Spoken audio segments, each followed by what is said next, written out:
ओम गण गणपते नमः। ओम नमो नारायण। मेरे चैनल पर आप सभी का हार्दिक स्वागत है। आज मैं वैशाख मास महात्म्य के पद्म पुराण के अनुसार छठे अध्याय का पाठ कर रही हूँ। इस पाठ में तुलसी दल और अश्वत्थ की महिमा तथा वैशाख महात्म्य के संबंध में 3 प्रेतों के उद्धार की कथा बताई गई है। पाठ आरंभ करने से पहले आपसे यही कहूंगी कि मेरे चैनल को लाइक, शेयर और सब्सक्राइब कर लें और बेल आइकन को दबाकर उसे ऑल पर सेट कर लें। तो अब हम अपना पाठ आरंभ करते हैं। ब्राह्मण ने पूछा, धर्मराज, वैशाख मास में प्रातःकाल स्नान करके एकाग्रचित्त हुआ पुरुष भगवान माधव का पूजन किस प्रकार करे? आप इसकी विधि का वर्णन कीजिए। धर्मराज ने कहा, ब्राह्मण, पत्तों की जितनी जातियां हैं उन सब में तुलसी भगवान श्री विष्णु को अधिक प्रिय है। पुष्कर आदि जितने भी तीर्थ हैं, गंगा आदि जितनी भी नदियां हैं तथा वासुदेव आदि जो भी देवता हैं, वे सभी तुलसी दल में निवास करते हैं। अतः तुलसी सर्वदा और सब समय भगवान श्री विष्णु की प्रिय है। कमल और मालती का फूल छोड़कर तुलसी का पत्ता ग्रहण करें और उसके द्वारा भक्ति पूर्वक माधव की पूजा करें। उसके पुण्य फल का पूरा वर्णन करने में शेष भी समर्थ नहीं है। जो बिना स्नान किए ही देव कार्य या पितृ कार्य के लिए तुलसी का पत्ता तोड़ता है, उसका सारा कर्म निष्फल हो जाता है तथा वह पंचगव्य पान करने से शुद्ध होता है। जैसे हर्रे बहुतेरे रोगों को तत्काल हर लेती है, उसी प्रकार तुलसी दरिद्रता और दुख भोग आदि से संबंध रखने वाले अधिक से अधिक पापों को भी शीघ्र ही दूर कर देती है। तुलसी काले रंग के पत्तों वाली हो या हरे रंग की, उसके द्वारा श्री मधुसूदन की पूजन करने से प्रत्येक मनुष्य विशेषतः भगवान का भक्त नर से नारायण हो जाता है। जो पूरे वैशाख भर तीनों संध्याओं के समय तुलसी दल से मधुहंता श्री हरि का पूजन करता है, उसका पुनः इस संसार में जन्म नहीं होता। फूल और पत्तों के न मिलने पर अन्न आदि के द्वारा धान, गेहूं, चावल अथवा जौ के द्वारा भी सदा श्रीहरि का पूजन करें। तत्पश्चात सर्वदेव में भगवान विष्णु की प्रदक्षिणा करें। इसके बाद देवताओं, मनुष्य, पितरों और चराचर जगत का तर्पण करना चाहिए। पीपल को जल देने से दरिद्रता, काल करनी, एक तरह का रोग, दुस्वप्न, दुश्चिंता तथा संपूर्ण दुख नष्ट हो जाते हैं। जो बुद्धिमान पीपल के पेड़ की पूजा करता है, उसने अपने पितरों को तृप्त कर दिया, भगवान विष्णु की आराधना कर ली तथा संपूर्ण ग्रहों का भी पूजन कर लिया। अष्टांग योग का साधन स्नान करके पीपल के वृक्ष का सिंचन तथा श्री गोविंद का पूजन करने से मनुष्य कभी भी दुर्गति को नहीं प्राप्त होता। जो सब कुछ करने में असमर्थ हो, वह स्त्री या पुरुष यदि पूर्वोक्त नियमों से युक्त होकर वैशाख की त्रयोदशी, चतुर्दशी और पूर्णिमा इन 3 दिन भक्ति से विधि पूर्वक प्रातः स्नान करे तो सब पातकों से मुक्त होकर अक्षय स्वर्ग का उपभोग करता है। जो वैशाख मास में प्रसन्नता के साथ भक्ति पूर्वक ब्राह्मणों को भोजन कराता है तथा 3 रात तक प्रातःकाल एक बार भी स्नान करके संयम और शौच का पालन करते हुए श्वेत या काले तिलों को मधु में मिलाकर 12 ब्राह्मणों को दान देता है और उन्हीं के द्वारा स्वस्ति वाचन कराता है तथा मुझ पर धर्मराज प्रसन्न हो, इस उद्देश्य से देवताओं और पितरों का तर्पण करता है, उसके जीवन भर के किए हुए पाप तत्काल नष्ट हो जाते हैं। जो वैशाख की पूर्णिमा को जल के घड़े, पकवान तथा स्वर्ण में दक्षिणा दान करता है, उसे अश्वमेध यज्ञ का फल मिलता है। इस विषय में एक प्राचीन इतिहास कहा जाता है, जिसमें एक ब्राह्मण का महान वन के भीतर प्रेतों के साथ संवाद हुआ था। मध्य देश में एक धन शर्मा नामक ब्राह्मण रहता था। उसमें पाप का लेश मात्र भी नहीं था। एक दिन वह कुश आदि के लिए वन में गया। वहां उसने एक अद्भुत बात देखी। उसे 3 महाप्रेत दिखाई दिए जो बड़े ही दुष्ट और भयंकर थे। धन शर्मा उन्हें देखकर डर गया। उन प्रेतों के केश ऊपर को उठे हुए थे, लाल लाल आंखें, काले काले दांत और सूखा हुआ उनका पेट था। धन शर्मा ने पूछा, तुम लोग कौन हो? यह नार की अवस्था तुम्हें कैसे प्राप्त हुई? मैं भय से आतुर और दुखी हूँ, दया का पात्र हूँ, मेरी रक्षा करो। मैं भगवान विष्णु का दास हूँ, मेरी रक्षा करने से भगवान तुम लोगों का भी कल्याण करेंगे। भगवान विष्णु ब्राह्मणों के हितैषी हैं, मुझ पर दया करने से वे तुम्हारे ऊपर संतुष्ट होंगे। श्री विष्णु का अलसी के पुष्प के समान श्याम वर्ण है, वे पीताम्बर धारी हैं, उनका नाम श्रवण करने मात्र से सब पापों का क्षय हो जाता है। भगवान आदि और अंत से रहित, शंख चक्र एवं गदा धारण करने वाले,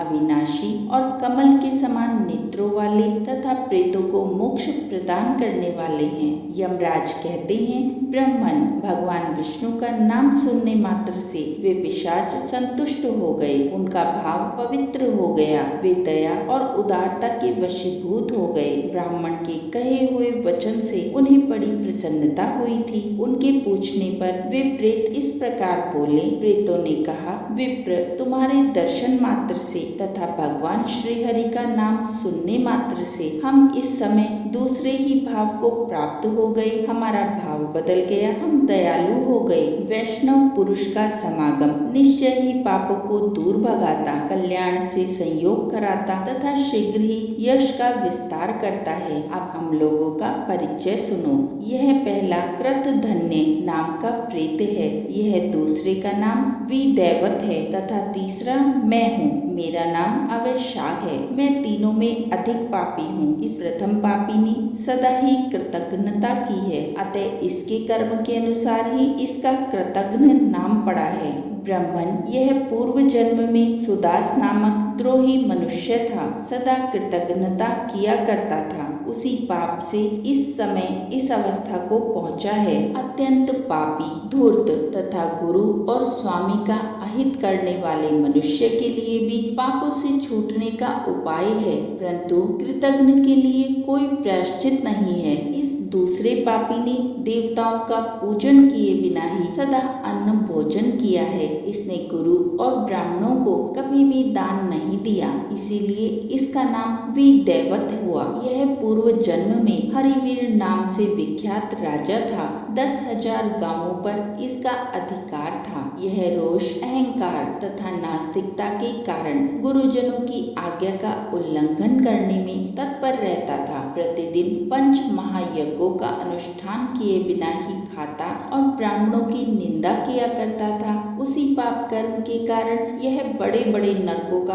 कष्ट भोग कर इस समय विदैवत नामक प्रेत हुआ है। अवैशाख नामक तीसरा प्रेत मैं हूँ। मैं पूर्व जन्म में ब्राह्मण था, मध्य देश में मेरा जन्म हुआ था, मेरा नाम भी गौतम था और गोत्र भी। मैं वासपुर गांव में निवास करता था। मैंने वैशाख मास में भगवान माधव की प्रसन्नता के उद्देश्य से कभी भी स्नान नहीं किया, दान और हवन भी नहीं किया। विशेषतः वैशाख मास में संबंध रखने वाला कोई भी कर्म नहीं किया। वैशाख में भगवान मधुसूदन का पूजन नहीं किया तथा विद्वान पुरुषों को दान आदि से संतुष्ट नहीं किया। वैशाख मास की एक भी पूर्णिमा को, जो पूर्ण फल प्रदान करने वाली है, मैंने स्नान, दान, शुभ कर्म, पूजा तथा पुण्य के द्वारा उसके व्रत का पालन नहीं किया। इससे मेरा सारा वैदिक कर्म निष्फल हो गया। मैं अवैशाख नामक प्रेत होकर सब ओर विचरता हूँ। हम तीनों के प्रेत योनि में पड़ने का जो कारण है वह सब मैंने तुम्हें बता दिया। अब तुम हम लोगों का पाप से उद्धार करो, क्योंकि तुम विप्र हो। ब्राह्मण, पुण्यात्मा, साधु पुरुष तीर्थों से भी बढ़कर हैं। वे शरण में आए हुए महान पापियों को भी नरक से तार देते हैं। जो मनुष्य सदा गंगा आदि संपूर्ण तीर्थों में स्नान करता है तथा जो केवल साधु पुरुषों का संग करता है, उसमें साधु संग करने वाला पुरुष ही श्रेष्ठ है। अतः तुम मेरा उद्धार करो। अथवा मेरा एक पुत्र है जो धन शर्मा नाम से विख्यात है। स्वामी, तुम उसी के पास जाकर ये सब बातें समझाओ, हमारे लिए इतना परिश्रम करो। जो दूसरों का कार्य उपस्थित होने पर उसके लिए उद्योग करता है, उसे उसका पूरा फल मिलता है। वह यज्ञ, दान और शुभ कर्मों से भी अधिक फल का भागी होता है। यमराज कहते हैं, ब्राह्मण, उस प्रेत का ये वचन सुनकर धन शर्मा को बड़ा ही दुख हुआ। उसने यह जान लिया कि ये मेरे पिता हैं जो नरक में पड़े हुए हैं। तब वह सर्वथा अपनी निंदा करते हुए बोला। धन शर्मा ने कहा, स्वामी, मैं ही आपका पुत्र धन शर्मा हूँ। मैं आपके किसी काम न आया। मेरा जन्म तो निरर्थक है। जो पुत्र आलस्य छोड़कर अपने पिता का उद्धार नहीं करता, वह अपने को पवित्र नहीं कर पाता। इस लोक में धर्म की दृष्टि से पुरुष के दो ही गुरु हैं, पिता और माता। इनमें भी पिता ही श्रेष्ठ है, क्योंकि सर्वत्र बीज की ही प्रधानता देखी जाती है। पिताजी, क्या करूं, कहाँ जाऊं, कैसे आपकी गति होगी? मैं धर्म का तत्व नहीं जानता, केवल आपकी आज्ञा का पालन करूंगा। प्रेत बोला, बेटा, घर जाओ और यमुना में विधि पूर्वक स्नान करो। आज से 5वें दिन वैशाख की पूर्णिमा आने वाली है, जो सब प्रकार की उत्तम गति प्रदान करने वाली तथा देवता और पितरों के पूजन के लिए उपयुक्त है। उस दिन पितरों के निमित्त भक्ति पूर्वक तिल मिश्रित जल का घड़ा, अन्न और फल का दान करना चाहिए। उस दिन जो श्राद्ध किया जाता है वह पितरों को 1000 वर्षों तक आनंद प्रदान करने वाला होता है। जो वैशाख की पूर्णिमा को विधि पूर्वक स्नान करके 10 ब्राह्मणों को खीर भोजन कराता है, वह सब पापों से मुक्त हो जाता है। जो धर्मराज की प्रसन्नता के लिए जल से भरे हुए 7 घड़े दान करता है, वह अपनी 7 पीढ़ियों को तार देता है। बेटा, त्रयोदशी, चतुर्दशी तथा पूर्णिमा को भक्ति परायण होकर स्नान, जप, दान, होम और श्री माधव का पूजन करो और उससे जो भी फल हो वह हम लोगों को समर्पित कर दो। ये दोनों प्रेत भी मेरे परिचित हो गए हैं, अतः इनको इसी अवस्था में छोड़कर मैं स्वर्ग में नहीं जा सकता। इन दोनों के पाप का भी अंत आ गया है। यमराज कहते हैं, ब्राह्मण, बहुत अच्छा कहकर वह श्रेष्ठ ब्राह्मण अपने घर गया और वहां जाकर उसने सब कुछ उसी तरह किया। वह प्रसन्नता पूर्वक परम भक्ति के साथ वैशाख स्नान और दान करने लगा। वैशाख की पूर्णिमा आने पर उसने आनंद पूर्वक भक्ति से स्नान किया और बहुत से दान करके उन सबको पृथक पृथक पुण्य प्रदान किया। उस पवित्र दान के संयोग से वे सब आनंद मग्न हो विमान पर बैठकर तक्षण ही स्वर्ग को चले गए। ब्राह्मणों में श्रेष्ठ धन शर्मा की श्रुति, स्मृति और पुराणों का ज्ञाता था। वह चिरकाल तक उत्तम भोग भोग कर अंत में ब्रह्मलोक को प्राप्त हुआ। अतः यह वैशाख की पूर्णिमा परम पुण्यमयी और समस्त विश्व को पवित्र करने वाली है। इसका महात्म्य बहुत बड़ा है, अतएव मैंने संक्षेप में तुम्हें इसका महत्व बतला दिया है। जो वैशाख मास में प्रातःकाल स्नान करके